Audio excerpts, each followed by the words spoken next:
रोज एक नई कहानी देखने के लिए चैनल को सब्सक्राइब करें और बेल आइकन दबाना ना भूलें। मुझे जीने दो। यह कहानी हरियाणा के अंबाला शहर के उच्च मध्यम वर्गीय परिवार की है, जिसकी मुखिया सुमित्रा देवी है। पति के गुजरने के बाद बड़े कष्ट से उसने अपने बेटे का लालन पालन कर एक काबिल इंसान बनाया। आज सुमित्रा उसी बेटे गोविंद की शादी बड़ी धूमधाम से करके एक सुंदर सुशील बहू लेकर आई। आज से इस घर की जिम्मेदारी तेरी। अब मैं आराम करूंगी, अपने पोतों को खिलाऊंगी। माँ जी, आपको घर बार की चिंता करने की कोई आवश्यकता नहीं है। मैं सब कुछ अच्छे से संभाल लूंगी। दूधो नहाओ, पूतो फलो। बहू, मेरी एक बात ध्यान से सुन। देख, मुझे पोता ही देना जो हमारे कुल का दीपक बने, हमारा नाम रोशन करे और इस वंश बेल को आगे बढ़ाए। समय का पहिया घूमा। आखिर वो दिन भी आ गया जब रुक्मणी गर्भवती हुई। को एक बार दिखा तो आ, हमारा लल्ला ठीक ही है ना? माँ जी, लड़का हो या लड़की क्या फर्क पड़ता है? अचानक सुमित्रा के तेवर बदल गए। देख बहू, इस घर में आएगा तो केवल लल्ला। तू चल मेरे साथ, मैं आज ही इसका फैसला कर देती हूँ। तुरंत सुमित्रा रुक्मणी को अपने एक परिचित डॉक्टर के प्राइवेट नर्सिंग होम में लेकर चली गई। डॉक्टर साहब, मेरी बहू गर्भवती है, एक बार इसकी जांच तो कर लीजिए। डॉक्टर त्यागी सुमित्रा का इशारा समझ गए। जय माता दी। सुमित्रा को समझने में देर न लगी कि रुक्मणी की कोख में लड़का न होकर लड़की है। वह कुछ क्षण के लिए अपना माथा पकड़कर बैठ गई। डॉक्टर साहब, आप ही कुछ कीजिए। डॉक्टर त्यागी ने अपने पेशे का फायदा उठाते हुए कुछ ही घंटों में एक देवी के स्वरूप को नष्ट कर दिया। बेचारी रुक्मणी समझ ही नहीं पाई कि वह किस लिए आई थी। मुझे लल्ला ही चाहिए, समझी तू? ठीक है माँ जी। उसी दिन से रुक्मणी की अपनी सास के प्रति श्रद्धा दिन प्रतिदिन कम होती चली गई।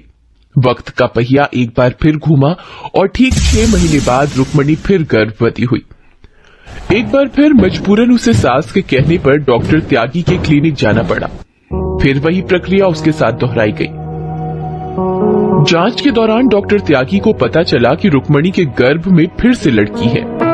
बेटा, हर हर महादेव। सुमित्रा की खुशी का कोई ठिकाना नहीं रहा। डॉक्टर साहब, आपका बहुत बहुत शुक्रिया। लीजिए, मिठाई खाइए। डॉक्टर त्यागी के नर्सिंग होम से लौटने के बाद सुमित्रा ने रुक्मणी की देखभाल में कोई कमी नहीं छोड़ी। दिन बीते, महीने बीते, आखिर प्रसूति का दिन भी आ गया। फिर वही डॉक्टर त्यागी का नर्सिंग होम। रुक्मणी असहनीय प्रसव पीड़ा से गुजर रही थी, लेकिन इसके बावजूद वह प्रसन्न थी कि चलो उसकी सास की इच्छा पूरी हो रही है। लड़की हुई है रुक्मणी। रुक्मणी को ऐसा लगा जैसे किसी ने उसे तगड़े कुएं में धकेल दिया हो। आपने तो कुछ और ही कहा था, फिर आपके रहते ऐसा कैसे हो गया? अगर एक झूठ बोलने से किसी की जान बच सकती है तो वह झूठ झूठ नहीं होता। काश ये झूठ मैं पहले बोल पा। डॉक्टर साहब, इस झूठ का क्या फायदा? वो लोग इसे जीने नहीं देंगे। इसकी चिंता तुम मत करो। दुनिया में कई ऐसे माँ बाप हैं जिनके दामन को विधाता ने औलाद के सुख से वंचित रखा है। हाँ, तुम्हारी इस बच्ची को मैं पालूंगा। यह आज से ये मेरी बेटी हुई। शायद ऐसा करने से विधाता मेरे गुनाहों को माफ कर दे। आज से आप ही इस बच्ची की सब कुछ हैं। लेकिन मन ही मन रुक्मणी को अपनी सास से घृणा हो रही थी, जिसके कारण उसे अपनी दोनों बेटियों को खोना पड़ा। हमें खेद है कि रुक्मणी को एक मृत बच्चा पैदा हुआ। रुक्मणी की अब सहनशीलता टूट चुकी थी। उसने अपनी सास को सबक सिखाने के लिए अपने करीबी दोस्त के साथ मिलकर एक चाल चली। एक रात ठीक 12 बजे सुमित्रा के कमरे की खिड़की से तेज हवा आने लगी। हवा के जोर से सुमित्रा की नींद टूट गई। कौन है? अपनी आंखें मलकर खिड़की की ओर दोबारा देखा, तब तक वह आकृति गायब हो चुकी थी। उसने इस पर ज्यादा ध्यान नहीं दिया और वह आंख बंद करके दोबारा सो गई। लेकिन फिर भी उसके मन में अनजाना सा डर घर कर गया, इसलिए वह अगली सुबह पूजा करने जल्दी जल्दी मंदिर गई। अरे, मेरा कमरा किसने व्यस्त किया? और ये कहाँ से अजीब सी दुर्गंध आ रही है? इसके बाद से तो जैसे यह रोज का नियम हो गया। कभी उसे भयावह आकृति दिखाई देती, कभी उसे कमरे से तेज दुर्गंध महसूस होती थी, कभी उसे अपना सारा कमरा ही अस्त व्यस्त मिलता, कभी उसे अपना कोई सामान टूटा मिलता। सुमित्रा इन सब से परेशान रहने लगी। चूंकि यह सब रुक्मणी कर रही थी, इसलिए उसे कुछ फर्क नहीं पड़ता था कि उसकी सास कहाँ जा रही है, क्या कर रही है। एक रात जब सुमित्रा अपने कमरे में सोने की कोशिश कर रही थी, तभी उसने अपने कमरे के दरवाजे के पास एक बच्ची की आकृति देखी, जो घुटनों के बल चलकर उसके पास आ रही थी। वह आकृति उसके पास आकर एक भयानक अंदाज में मुस्कुराई और गायब हो गई। सुमित्रा का तन बदन पसीने से भीग गया। जैसे तैसे वह रात गुजरी। एक रात फिर करीब 12 बजे सुमित्रा के कमरे की लाइट्स अचानक से जलने बुझने लगी। उसे कमरे में किसी बच्चे के रोने की आवाज आई। तभी उसकी नजर दरवाजे पर पड़ी। उसने देखा कि एक बच्चा जिसका शरीर खून से सना हुआ है, एक मांस के लोथड़े की भांति सरकते हुए उसके पास आ रहा है। वह अचानक उठा और सुमित्रा के सीने पर बैठकर खून से उसका गला दबाने लगा। सुमित्रा चीख मारकर बेहोश हो गई। सुबह एक तांत्रिक को बुलाया गया। इस घर में एक आत्मा है। अब क्या होगा महाराज? चिंता की कोई बात नहीं, हम उसे अभी अपने वश में कर लेंगे। तुम ये सामग्रियां मंगवा दो। आधे घंटे बाद जब सारी सामग्रियां जमा हो गई, हम अभी उस आत्मा को इस मटके में कैद कर लेते हैं। तांत्रिक अपनी क्रियाएं आरंभ कर देता है। ए दुष्ट आत्मा, तूने इस परिवार के लोगों को बहुत परेशान किया है। अब तेरा समय आ गया है, चल इस मटके में आ। अचानक तांत्रिक की आंखें उलट जाती हैं और उसका शरीर ऐंठने लगता है। फिर घर में किसी बच्चे के रोने की आवाज गूंजती है। अरे ये तो एक कच्चा कलवा है, एक अजन्मे शिशु की आत्मा। इसे वश में करना बहुत कठिन है। हमें इस परेशानी से उबारिए महाराज। इसके लिए एक विशेष पूजा करनी होगी। हम 2 दिन बाद कुछ विशेष सामग्रियों और शिष्य के साथ आएंगे।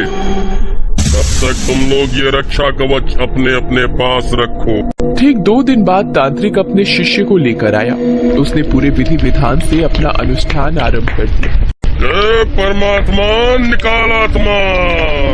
कई घंटों के अनुष्ठान के बाद तांत्रिक और उसके शिष्य ने उस शिशु की आत्मा को मटके में कैद कर लिया। इसे ले जाकर शमशान में बरगद के पेड़ के नीचे रख कर आ जाना। लेकिन खबरदार, चाहे कुछ भी हो जाए, पीछे पलट कर मत देखना। तांत्रिक के कहे अनुसार गोविंद मटके को बरगद के पेड़ के नीचे रखकर वापस जाने लगा। पापा, आप मुझे छोड़कर कहाँ जा रहे हो? मैं आप ही की बेटी हूँ। लेकिन गोविंद बिना मुड़े सीधे चलता रहा। मुझे आपके और मम्मी के साथ रहना है। मुझे यहाँ अकेले छोड़कर मत जाओ। यहाँ मुझे डर लग रहा है। आंखों में आंसू लिए हुए बड़ी मुश्किल से अपने सीने पर पत्थर रखकर गोविंद घर पहुंचा। उस दिन के बाद से वह बच्ची कभी सुमित्रा को दिखाई नहीं दी। इस घटना को आज 20 साल हो चुके हैं। सुमित्रा भी अब बूढ़ी और कमजोर हो चुकी है। इस दौरान गोविंद का एक बेटा हुआ जो 19 वर्ष का है। दादी और पिता के लाड प्यार ने उसे बिगड़ैल और जिद्दी बना दिया है। घर में वह किसी का कहा नहीं मानता। एक दिन, किशोर बेटा, जरा मेरी दवाइयों की पोटली तो पकड़ा दे। ओफो दादी, देख नहीं रही हो कि मैं अभी मैच देख रहा हूँ? खुद उठा लो अपनी दवाई। क्या मैंने इसी दिन के लिए ईश्वर से पोता मांगा था? वक्त बीतने के साथ किशोर का विवाह हो गया। किशोर ने नई नवेली पत्नी के बहकावे में आकर सारी जायदाद हड़प कर अपने नाम करवा ली और अपने बूढ़े माता पिता और बीमार दादी को घर से बेघर कर दिया। बेचारी सुमित्रा को क्या पता था कि जिस पोते को वह ईश्वर से मांग रही है, वही उम्र के इस पड़ाव में उसे घर से बेघर कर देगा। भटकते भटकते उसका जर्जर शरीर जवाब दे गया। वह बेहोश होकर सड़क पर गिर गई। उसके बेटे बहू की आवाज सुनकर आनन फानन में लोगों ने गोविंद और रुक्मणी की सहायता करते हुए सुमित्रा को अस्पताल पहुंचाया। अस्पताल में उसका इलाज डॉक्टर ज्योति नाम की एक 23 वर्षीय युवती ने किया। 3-4 दिनों में सुमित्रा पूरी तरह स्वस्थ हो गई। सुमित्रा को अस्पताल से छुट्टी मिल चुकी है। जाते समय सुमित्रा और उसके बेटे बहू की आंखें भर आई। ईश्वर तुम्हारी जैसी बेटी सबको दे, जुग जुग जियो। डॉक्टर ज्योति और अस्पताल में अन्य लोगों से भावपूर्ण विदा लेने के बाद थोड़ी दूर चलने पर रुक्मणी की नजर एकाएक उनके पुराने परिचित डॉक्टर त्यागी पर पड़ी, जो उस समय डॉक्टर ज्योति से किसी केस के विषय में बात कर रहे थे। डॉक्टर त्यागी ने भी उन्हें देखते ही पहचान लिया। वो उनके पास आए और उनसे उनका कुशल क्षेम पूछा। रुक्मणी ने उन्हें रो रो कर अपना सारा वृतांत सुनाया। वो आपकी बेटी कैसी है? अब तो वह बहुत बड़ी हो गई होगी। आप ऐसा क्यों बोल रही हो? वह आपकी ही बेटी है। नहीं, मैंने तो पहले ही उसे अपनी बेटी कहने का हक खो दिया। सुमित्रा और गोविंद ने आश्चर्य से दोनों की तरफ देखा। हाँ माँ जी, मुझे दूसरी बार भी बेटी ही हुई थी, पर आपको बताने की कभी हिम्मत नहीं हुई। मुझे मजबूरन उसे डॉक्टर त्यागी को देना पड़ा। तो दोस्तों, वीडियो अच्छी लगी हो तो लाइक करो और शेयर करो। आने वाली वीडियो को देखने के लिए चैनल को सब्सक्राइब करना ना भूलना। मिलते हैं आपसे अगली वीडियो में, तब तक के लिए बाय बाय।